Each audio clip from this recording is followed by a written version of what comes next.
ఇక్కడుండే ఎమ్మెల్యే అభివృద్ధి నిల్లు, అవినీతి ఫుల్లు. అవునా కాదా? నోరు తెరిస్తే బూతులు తప్ప అది నోరా లేకపోతే డ్రైనేజో నాకైతే అర్థం కావడంలా. అది నోరు కాదు, మురికి కాలువ. ఎంత పెనాయిలేసి వాష్ చేసినా ఆ మురికి కాలువే. అంటే నోరు బారేసుకుంటే పెద్ద నాయకులు అయిపోతాం అనుకుంటున్నారు. నా దగ్గర ఓనుమానాలు నేర్చుకుని నాకే పాఠాలు చెప్పే పరిస్థితికి వస్తున్నారు. చూపిస్తా. ఇంకో పక్కన ఇక్కడే బైపాస్ రోడ్డు గౌతమ్ స్కూల్ వద్ద పేదలకు చెందిన 25 కోట్ల విలువ చేసే 6 ఎకరాలు మాయమైపోయిందా లేదా? మాయమైందా లేదా?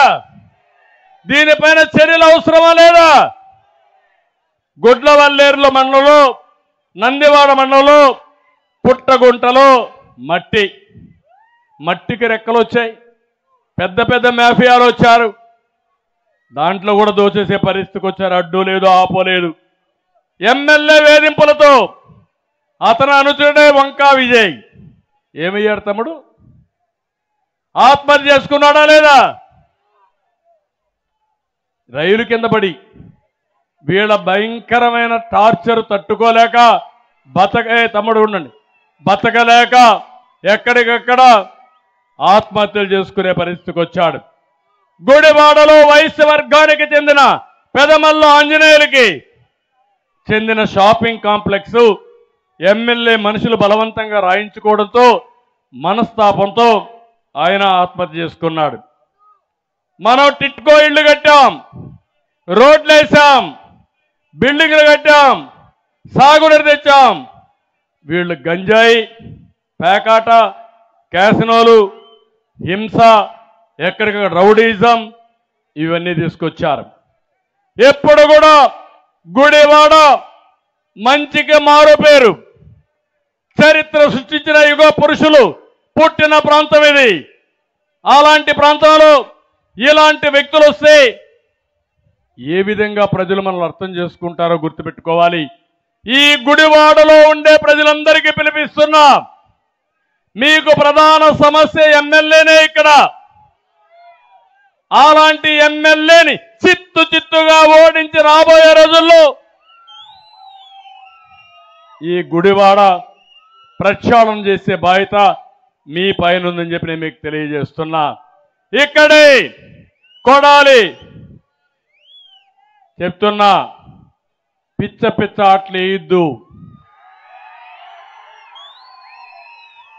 నోరుందని పారేసుకోవద్దు. నీకు నోరుందని పారేసుకుంటే భవిష్యత్తులో జరిగే పరిణామాలు కూడా చాలా తీవ్రంగా ఉంటాయని హెచ్చరిస్తున్నా. తెలుగుదేశం పార్టీ ఎవరి జోలుకు రాదు. ప్రజాస్వామ్యాన్ని కాపాడాలన్నా, మనల్ని కాపాడుకోవాలన్నా ఏదైనా సరే ఎదిరించే శక్తి, సామర్థ్యం ఉండే పార్టీ తెలుగుదేశం పార్టీ. ఇక్కడే రావి వెంకటేశ్వరరావు గారు మాజీ ఎమ్మెల్యే ఉన్నారు.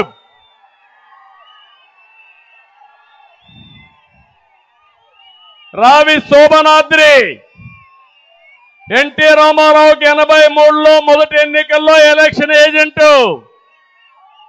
అక్కడి నుంచి ఎమ్మెల్యే, తర్వాత వీళ్ళ సోదరుడు ఎమ్మెల్యే, తర్వాత ఈయన ఎమ్మెల్యే. కానీ మొన్న కూడా సీట్ ఇవ్వకపోయినా ఈసారి మళ్ళీ కాదు, ఈసారి మనం రామును పెడదామంటే గెలిపే ప్రధానంగా ఒప్పుకున్న వ్యక్తి రావి వెంకటేశ్వరరావు.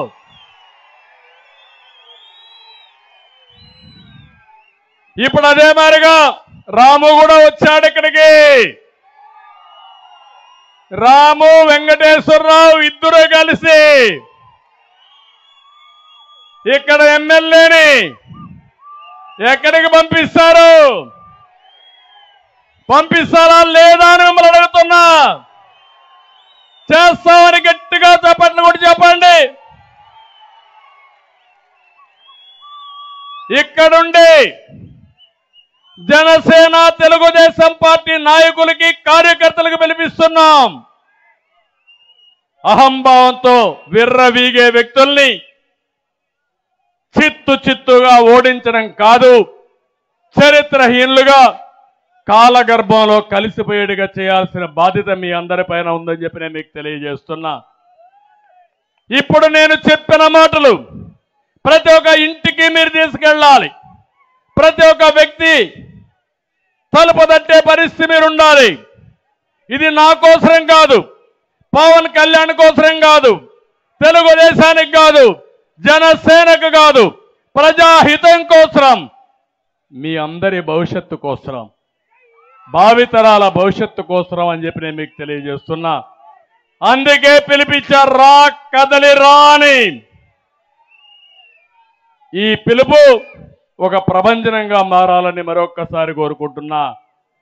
ఇక్కడ బూతుల మంత్రి ఉంటే బందర్లో నీతుల మంత్రి ఉన్నాడు. ఏమి కాంబినేషన్ అయ్యా, బ్రహ్మాండమైన కాంబినేషన్. పవన్ తిట్టేనే ఆయనకు మంత్రి పదవి, పవన్ కళ్యాణ్ తిట్టడానికి ఒక మంత్రి, అది కూడా ఆ సొంత సామాజిక వర్గంలోనే ఉండాలా. ఇంకో పక్క ఆయన రోజు అన్నం తింటాడా భూములు తింటాడో నాకు తెలియదు. స్థలం కనిపిస్తే మింగేస్తాడు. అక్రమార్జనలతో జగన్ కంటే గొప్పవాడు కావాలని లక్ష్యం పెట్టుకున్నాడు. తమ్మన వారి సత్రానికి చెందిన 1000 గజాలు ఆక్రమించుకున్నాడు. బైపాస్ రోడ్డు కోట జయరాం పేరుతో 1.5 ఎకరాలు ఆక్రమణ చేశాడు. బైపాస్ రోడ్లో రంగనాయక స్వామి గుడి స్థలం కబ్జా చేశాడు. వినాయక నగర్ ఆర్టీసీ కాలనీలో 200 గజాలు పార్క్ స్థలం కూడా ఆక్రమించుకున్నాడు.